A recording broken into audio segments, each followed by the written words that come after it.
What's up YouTube, Dale here from Zephyr Wargames, and today, as you can see by the graphic in front of you, I'm trying to bring a informative video, and it's all about when to use hand traps to get maximum effect.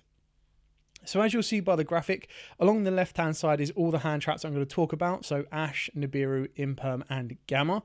I've also got some honourable mentions that I'll talk about a little bit later on in the video. And then along the top are all of the main decks in the meta that I would consider to be the most highly represented at your local environment or higher. So of course you've got Kashtira's, you've got Branded, Sword Soul, Labyrinths, Tractrix, and then of course Sprite variants.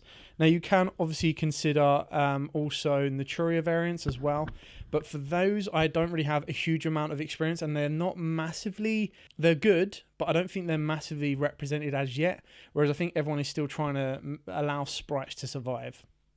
If you find this video informative, please smash that like button, hit that notification bell and subscribe so you don't miss out on any more upcoming content. If this video gets 50 likes in the first 24 hours, I will bring you the same video like this but with board breakers instead. Let's start with everyone's favourite forehead and Ash Blossom and Joyous Springs. So this card has made its circle back into the game and into the metagame purely because it does some incredibly good things. Now we're going to start off with Kashtira's as they are the main meta deck in this moment in time. So the perfect place to Ashe a card for Kashtira's, in my opinion, would be the Theosis. Now the reason I say to Ashe the Theosis and not the Unicorn or anything else is because if you Ashe the Unicorn, they could have already opened up with a second Theosis, they could already have Birth, so you're not really gaining maximum value. Whereas if you allow them to go Unicorn into Theosis, even if they have to, or even if they choose to search out Birth, you know they've got the Theosis, which means you can then adapt your plays accordingly.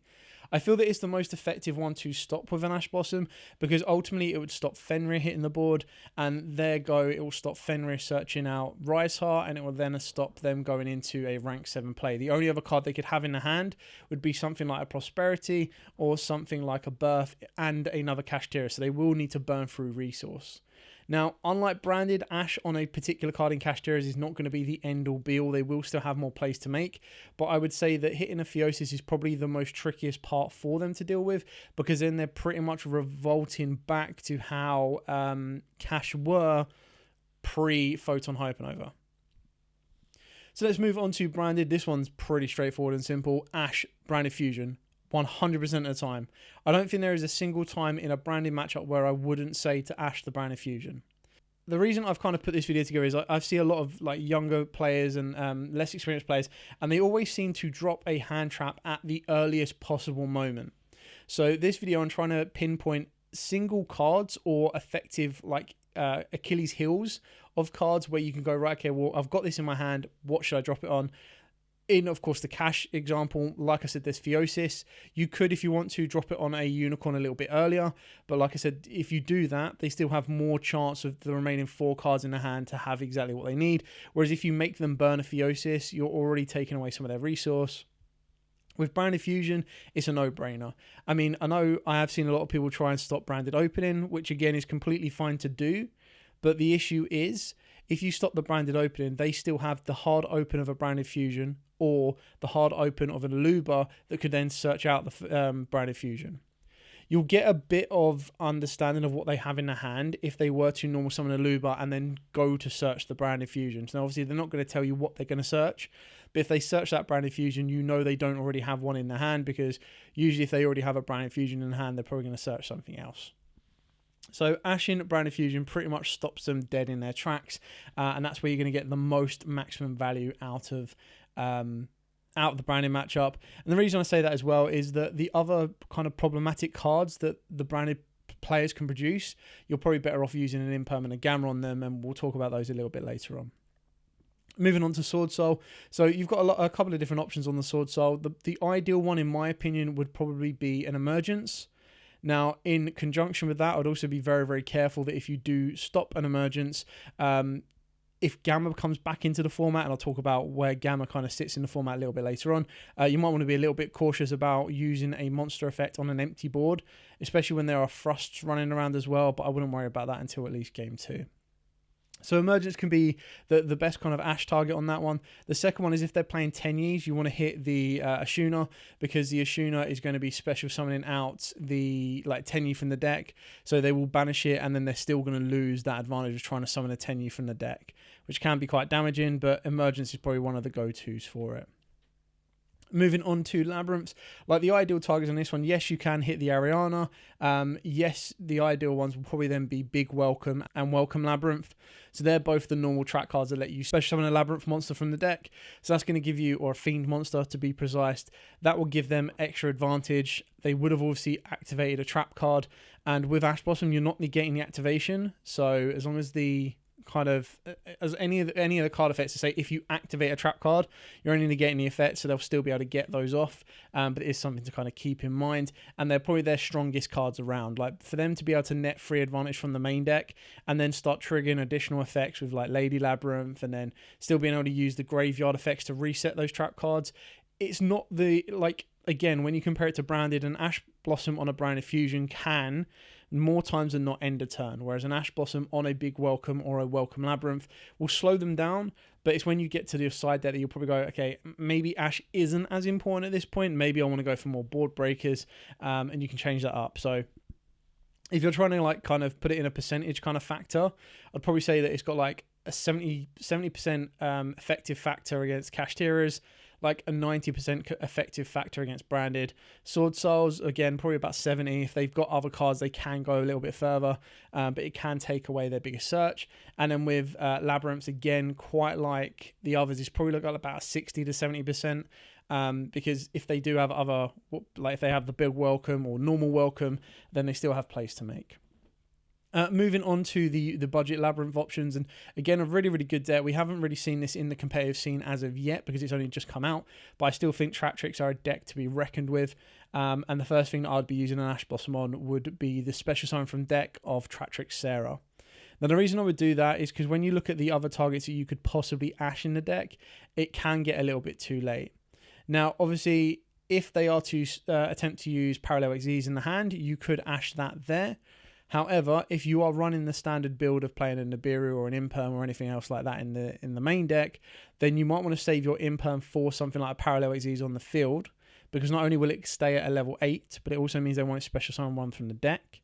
And the reason that's so important is because most of the Tratric XYZs, if not all of them with materials, and of course Sarah, are going to be unaffected by trap effects. And you don't really want to be imperming the normal summon of a Tratric monster, because the normal summon of something like a Mantis or a Mamelo is still then going to get the ability to go into a Sarah and then continue to extend its plays. So it's probably at that point I would save an imperm for when they put on an XYZ that is not affected. If they put on something like a Baguska, if they're trying to slow the game down, anything along those lines. But that's a little bit imperm. We'll talk about it a little bit later on. And that's where Ash Blossom becomes a little bit better for specifically Sarah. Because like I said, if you Ash the Mantis early on, or if you add Ash the Pudica, they could still then turn that into a Sarah. They can then still activate a Shade Brigadine. They could activate a Holotia, and they'll still be able to net advantage. Whereas if they get their normal summon monster and they turn that monster into a Sarah, and then they activate a Shade Brigadine or a Holotia, and then they go to use Sarah's effect to special summon a Tratric from the deck, if you stop them then and there, they haven't really got any further to go, especially if they've used Holotea first. Because if they've used Holotea, they've put a trap in the graveyard, which means Shade Brigadine can't be activated. The only other way they could then extend to the board is to burn up the Arachnocampa, which will lock them into plants and insects. And off the back of that as well would burn another card from their hand, and they would need to hard open it. So you can kind of see where that's a bit of a sticking spot. And then when we look at sprites and you look at the runic kind of variants of it as well. So you've got a lot of targets for Ash Blossom. You could Ash the Runic Fountain, because obviously it's going to attempt to draw. Obviously Sprite Gigante is a massive, massive target on that one, because that's the one that's going to get them that designated level 2 from the deck. And then of course Sprite Starter. I wouldn't really worry too much about blue. I think quite like Tratrix in a sense with sprites is you want to make sure that their normal summon doesn't stay on the board, because once that stays on the board, there are still then just ways of going, okay, cool, reveal special or extend. Whereas their biggest weakness comes if you take away their normal summon and they can't, or they don't hard open a Sprite Starter, they're not going to be able to get all of that on the board as early as they probably wanted to. Okay, let's talk about the second most important hand trap, in my opinion, or the second most valued hand trap in the current format, and that is, of course, Nibiru, the Primal Being. Why is Nibiru, the Primal Being, so powerful this format? Well, quite simply, not a lot of the main decks can actually protect from it, and if you do hit them before they protect from it, you can put them in a lot of trouble. Now, obviously, the other downside of that is the more experienced players will adapt to play under Nibiru, so they don't commit their 5 summons, and they still present a fairly decent board. But their board will be massively reduced in strength by the time you get there. Let's look at, again, Kashtira's, which is the main deck of the format.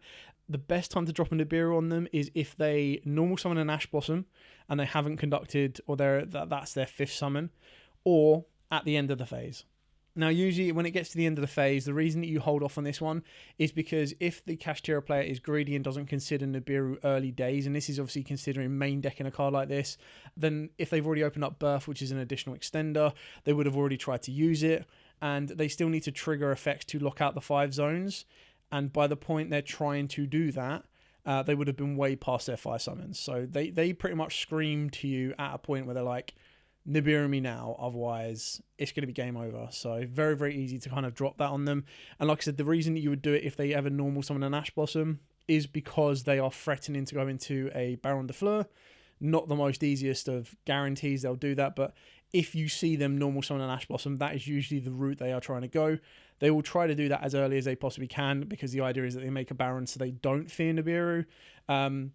But again, if they get a little bit laxical, and what I mean by that is if they, for example, went, okay, special summon Unicorn effect, search out Theosis, activate Theosis, activate the effect of Fenrir, make Shangri-La, special summon down Rise Heart, that's their 4 summons already, and they're already locked into XYZs. So you kind of need to read how they're going to play it. Usually the way it'll work is they'll special summon a Unicorn, use the effect to search, normal summon an Ash Blossom, synchro those into a Baron, and then they're going to be protected from Nibiru. So that's kind of where the combo of Imperm Nibiru kind of comes into play, but that's kind of when you need to be threatened by it. Moving on to Branded. So Branded, again, I feel that this is a little bit easier to kind of judge when to Nibiru them. Now, obviously, the issue is they can go to Dragoon. If they've opened up well enough, they can try and Branded Fuse, go into Dragoon, and then that's going to protect their plays. But again, you'll notice when they are going to do that and when they're not going to do that, quite simply because when they activate Branded Fusion, if they send Dark Magician and Fawn of Albaz, they'll either get greedy and they'll go, right, okay, well, I'm going to go into an Albion first and then use Albion to banish the materials. Obviously, they will be under the 5 summons by that point, but you'll know that when they send the Dark Magician, their plan is to go to Dragoon to protect from a Nibiru. If they don't do that off of their Branded Fusion, you know that you can pretty much hold your Nibiru until they go, right, okay, I'm ending my turn, pass to you anything, and you go, right, end of main phase 2, or end of main phase, Nibiru, clear your board off, and just leave you with a token. So again, it's quite an open-ended kind of thing. There is no way or no honest moment where you should be shotgunning a Nibiru early doors. It's at any point, if there's a Dark Magician in the graveyard and then they activate a fusion spell to banish and they're past their 5 summons, they could be going into Dragoon. That's probably when you go, right, okay, well, I need to Nibiru you now. Looking at Sword Soul, again, Sword Soul quite like, they kind of telegraph when they're going to protect. Sometimes you can risk it. I feel a lot of Sword Soul players do risk it a little bit. Their main way of getting into Baron is the same way that they can get into their other level 10s, and it's usually when they activate Long One. Now, if they open up Long One and the ability to normal summon a Moyi, the chances are the first thing they're going to do is go Long One, discard, summon Long One, summon a token, make Baron. If they get greedy and they go into the level 10 Sovereign, then again, quite like how Kashtira's telegraph their play and the Branded's telegraph their play, you can interrupt them with a Nibiru whenever you want. You can just wait to the end phase. And the only time I'd ever worry about that is if it looks like they can produce another level 10 Synchro, and even then that's when you drop it on them. Now, before that point, if they haven't gone into a Baron early doors, and let's say they've had to go for a Yugioh in order to get the Long One to go for the Baron, they should be within their 5 summons by that point, depending on which version they're playing. If they're playing a Tenyi version, they probably go on Tenyi into Monk. And basically the whole point of this is don't shotgun a Nibiru until they go Long One effect, discard, summon Long One, summon a token, on resolution, Nibiru, because then that's the point where they're not going to be able to get the Baron and you're going to wipe out their entire board. Not to mention if they can't get a worm on the board as well, you completely shut down their blackout, which is very, very powerful. Moving on to Labyrinth, very, very simple on this one. Nope, there's just not really a good time to be Nibiruing them. It's one of them matchups where you probably take Nibiru straight out. I feel that it's very rare that this deck will spawn 5 monsters in a particular turn. Moving on to Trap Tricks. Trap Tricks is another weird one, to be honest, because they can get Nibiru protection very early by going into Rafflesia, but they will cut their deck short a little bit. So it's a little bit more difficult because there is never really a telegraph that they are going to go exactly into Rafflesia. The chances are that they could make a rank 4 and it could be the Panicular, it could be the Alamiris, they could go for a Link 2, they could go for quite a few plays. And the worst thing about the Trap Tricks matchup is if you try and Nibiru them, they will Gravediggers you and you'll burn for 2,000. So it's obviously another way that they can win in time. So you have to kind of read your opponent very early doors. Again, I don't think they'll expect it game 1. More players might get used to it if Nibiru is becoming a more staple main deck feature, but it's definitely something that you need to keep your eyes on. Now, basically with Trap Tricks, you probably could hit them with a Nibiru as early as possible. And what I mean by that is the second they've committed their fire summon. So for example, they'll go normal summon Mantis, Mantis searches out, turn Mantis into Sarah, activate Parallel XZs, summon the 2 parallels down. Now at that point they're on 4 summons. The chances are their 5th summon will probably be a Rafflesia, so obviously you can't Nibiru them then. But if they get greedy, for example, and go for the Pudaka and go Pudaka normal summon, turn it into Sarah, search out Mantis, or have Mantis, normal summon Mantis is your additional normal, use the effect to search out Arachnocamba, for example, and then they're trying to play Parallel XZs or anything else like that. That's when you can Nibiru them. So it's a bit of a grey area. It's probably something that I would side out if I was up against a Trap Trick matchup. I'd probably ride my luck game 1 and go, okay, right, let's see how far they're going to push it. And then the next time that they get the ability to make a rank 4, if they haven't already made a Rafflesia, you're going to Nibiru them. If they play around it, they play around it. And that's when you go, okay, cool, my opponent is well aware of how dangerous Nibiru can be for them. I'll take it out and not even worry about it. Very quickly on Sprite Runics, I think that this one's probably pretty straightforward on this one. When they get to Gigantic, so when they activate the effect of Gigantic Sprite, obviously the next thing that happens once that resolves is neither player can special summon level 2 or higher monsters. So straight away that will shut your Nibiru out. However, you can trigger Nibiru in response to their Sprite. It can be a little bit difficult if they've already got Sprite Orange on the board. So it's definitely something, again, you need to be aware of, you need to be looking for. Can be something that Sprites can protect from at early doors. Okay, moving into Infinite Impermanence. So Infinite Impermanence is, of course, the best technically hand trap, because it's the only one that is a hand trap card. So we'll start with Kashtira's. So for Kashtira's, it's pretty much whatever you feel is early doors for you. Now, the best target is if they special summon Unicorn, attempt to use the effect of Unicorn to search. You could straight away imperm them there.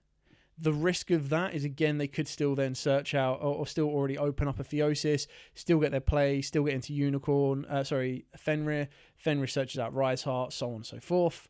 Saving an imperm could be quite important as well. And what we mean by that is during your standby phase, when they attempt to use Shangri-La to special from the deck, you can imperm it, turn it off. Now, obviously, it's not going to unlock all your zones, but it will stop it being able to spawn more zone protection or more zone lockouts, and it will stop them spawning a Fenrir from the deck as well.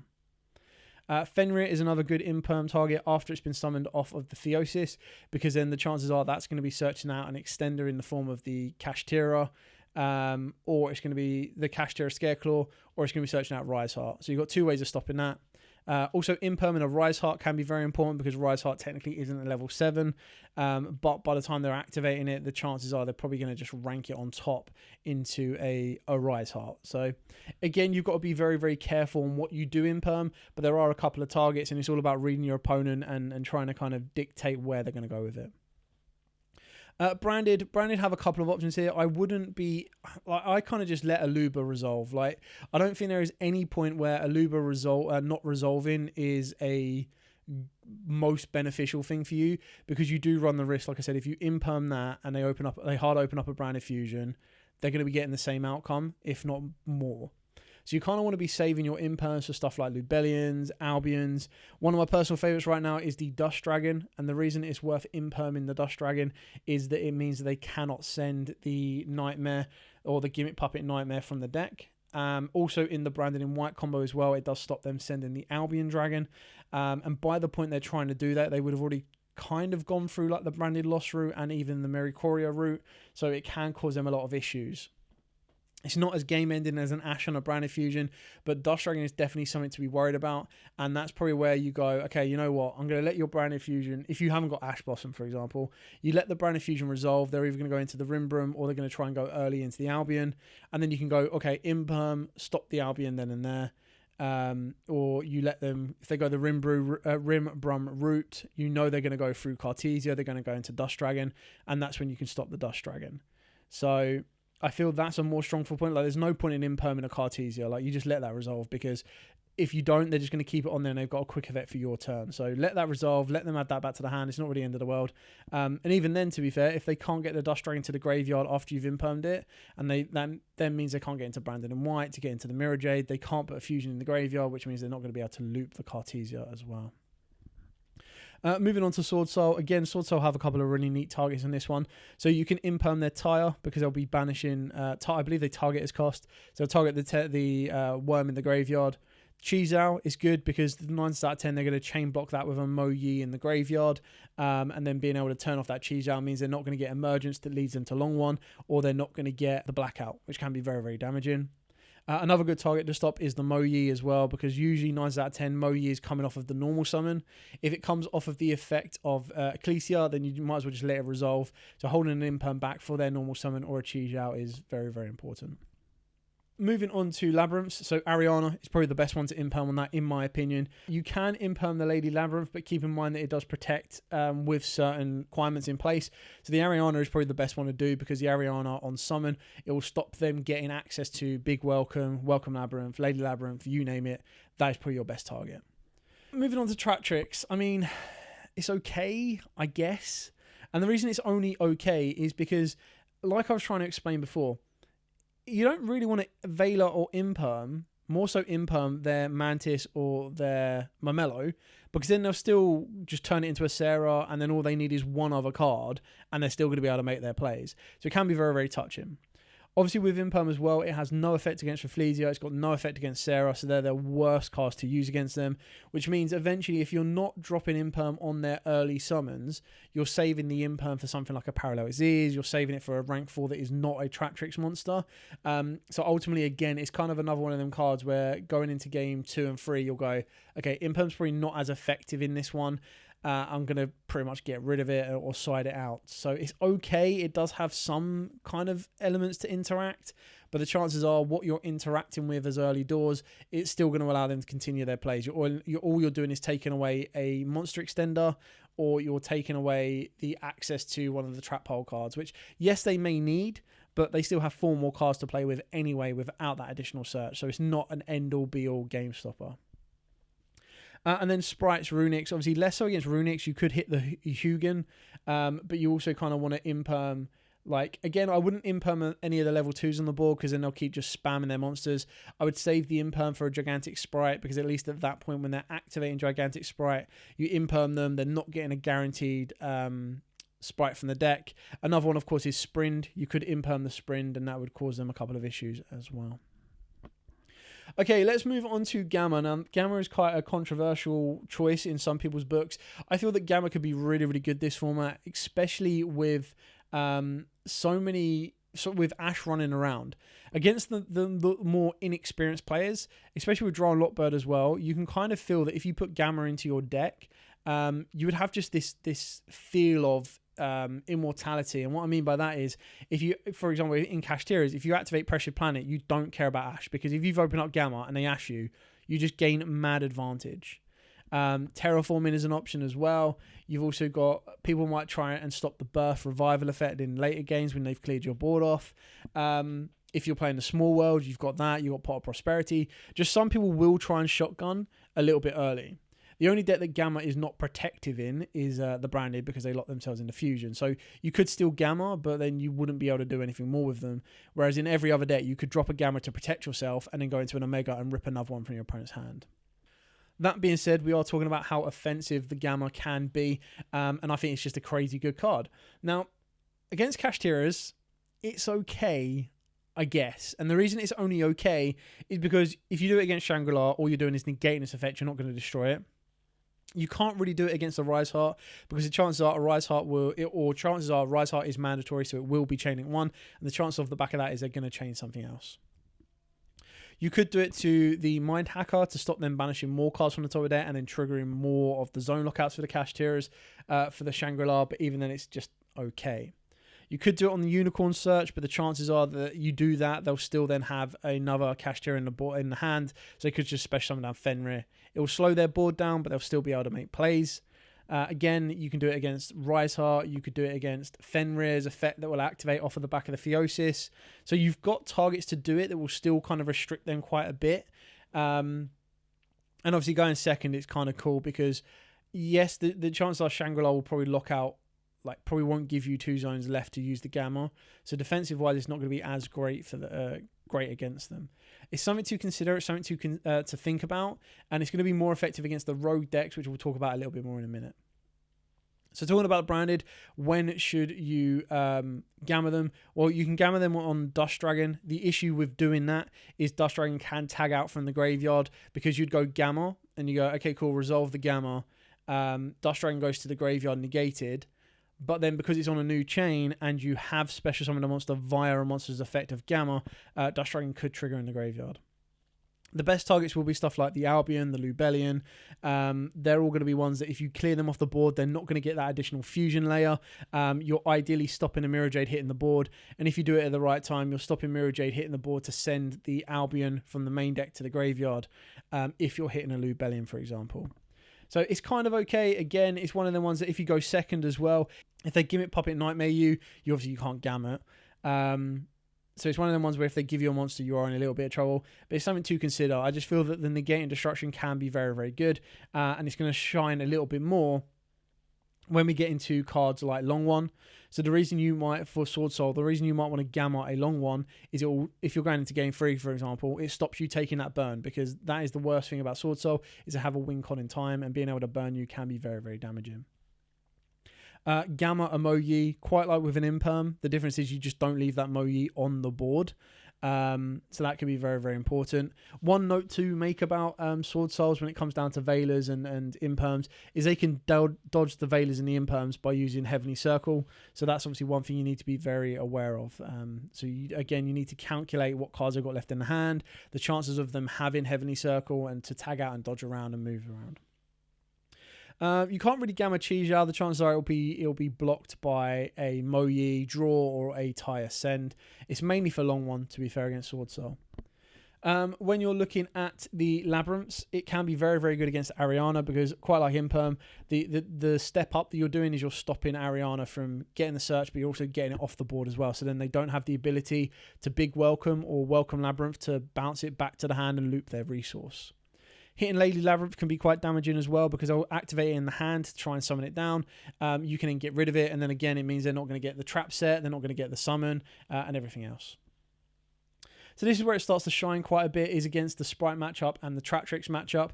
And the reason it's so good with Traptrix is, like I've said before, Traptrix can struggle if their normal summon leaves the board. And what I mean by that is, if they went to go normal summon Mamelo, normal summon Mantis, and you chain Gamma, and they leave the board, yes, of course, they can respond with an Ash to negate the Gamma, but we'll deal with that. If they leave the board, not only do they not get their additional search, but unless they've opened up an Arachnakampa, they can't then chain an effect to get another Traptrix to the board. So you're really kind of suffocating their routes into Sarah, because like I've said before, that is their most important card, and when they get to it, that's when it can cause a lot of trouble. The same could be said about the sprites. The only difference with the sprites is if they come off the sprite starter, you might want to change it up a little bit, or even if they do, still getting rid of them can cause them issues. So the Nimble Beaver is definitely a really good target for that one, because it will stop them spawning the boards with Nimble Beavers. Same could be said if you Ash that or Imperm that as well. If they try to activate blue effect on the field, if you Gamma it, quite unlike Imperm, if you Imperm it, they still have the ability to keep spawning ones from the hand. Whereas if you Gamma it, it never really stays on the board. It leaves the board. They don't have a level 2, and it can be pretty damaging from that point on, but they can't keep spawning monsters. So that's pretty much it for those 4 hand traps. Now, Gamma was obviously a questionable one, but I still feel that it's very, very strong in the right matchup. And what Gamma has going for it, quite like Imperm, is that it can be used going first and second. So it can be used to bait out an interaction from your opponent and then try to negate and destroy it. but the more experienced players that expect Gamma will not let that happen. Like, they won't activate anything while you don't have a monster on the board. But just the threat of possibly having a Gamma could mean that your opponent chooses not to stop stuff like a Pressure Planet. They choose not to stop a Small World, a Pot of Prosperity, and they could all lead you into a Lava Golem, which they couldn't stop anyway. Just some honourable mentions in regards to Veiler, Morna, Ghost Ogre, and Lancia. So Veiler and Morna, pretty much they fall under the same category as Imperm. The only difference is Veiler is not a once per turn, but it's only during your opponent's turn. And Morna can be done during either player's turn, but you want to get the most value off of the burn effect. And the best time you're going to do that is if Shangri-La special summons out Fenrith in the deck. You could Morna it to stop it using its effect. The other downside as well is stuff like Draw Unlock Bird, Ghost Ogre, and Veiler have to go to the graveyard in order to activate and resolve. So they can't do anything under a Rise Heart, because a Rise Heart banishes everything, which means they can't meet their cost conditions. Ghost Ogre is kind of like a Toothless Gamma, and the reason I say it's a Toothless Gamma is it can be quite good against something like Pressure Planet, against Birth, could be very damaging. Sprite can be good. It's also quite good against Trap Tricks because, again, you destroy their card that they're activating. Even though they still get that activation resolve, it takes away a monster that they want to try and turn into Sarah to gain as much advantage as possible. It can be good in the right branding matchup, but again, they'll still gain advantage from it. The exact same can be said about the Kashteras. It's just one of them ones where if you don't like the risk of Gamma where you need to have no monsters and that it can be responded to with Ash, you can kind of look at Ogre as a close replacement for it, but it's kind of okay. It's something that you might want to experiment with and see where it goes. Lancia isn't in the main list, and the reason it's not in the main list is because it's a card that I don't expect many people to be maining, but it's definitely a card that I would be siding in.